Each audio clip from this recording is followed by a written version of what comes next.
தீபம் என்றால் ஒளி, விளக்கு. ஆவளி என்றால் வரிசை. வரிசையாய் விளக்கேற்றி இருள் நீக்கி ஒளி தரும் பண்டிகையே தீபாவளி. தீபத்தில் பரமாத்மாவும் நெருப்பில் ஜீவாத்மாவும் வாசம் செய்து அருள் தருவதாக ஐதீகம். ஒவ்வொருவர் மனதிலும் இருக்கும் இருட்டை நீக்கி சந்தோஷத்தை பரப்புவதே இந்த தீபாவளி. தலைவாழை இலையில் அரிசியிட்டு பூரண கும்பம் வைப்பர்.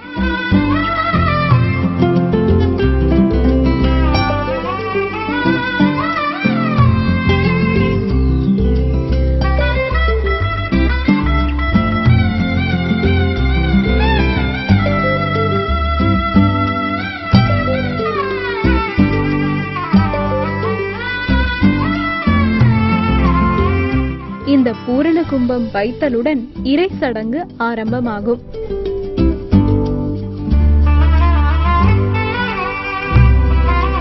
பழங்கள், வெற்றிலை, பாக்கு என்பவற்றை படைத்தல் வேண்டும்.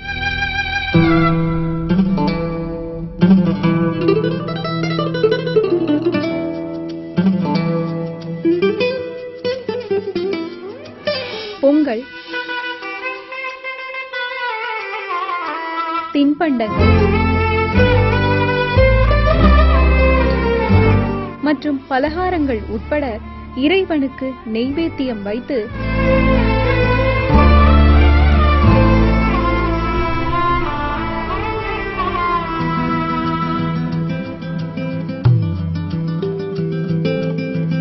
தேங்காய் உடைத்து பூஜை செய்வார்கள்.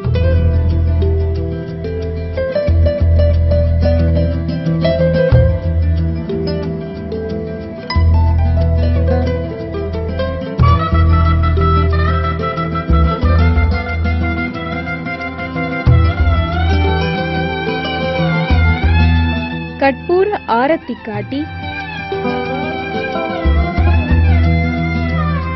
பெற்றோர் மூத்தோரிடம் ஆசீர்வாதம் வாங்குவர்.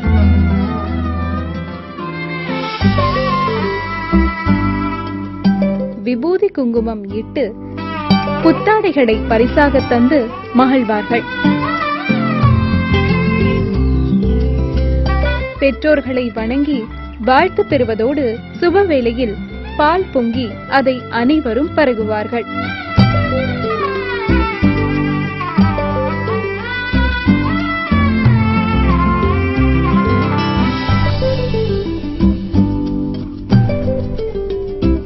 தண்ணீரில் கங்கையும், எண்ணெயில் லக்ஷ்மியும், அரப்பில் சரஸ்வதியும், குங்குமத்தில் கௌரியும், சந்தனத்தில் பூமாதேவியும், புத்தாடைகளில் மகாவிஷ்ணுவும் வசிப்பதாக கருதப்படும்.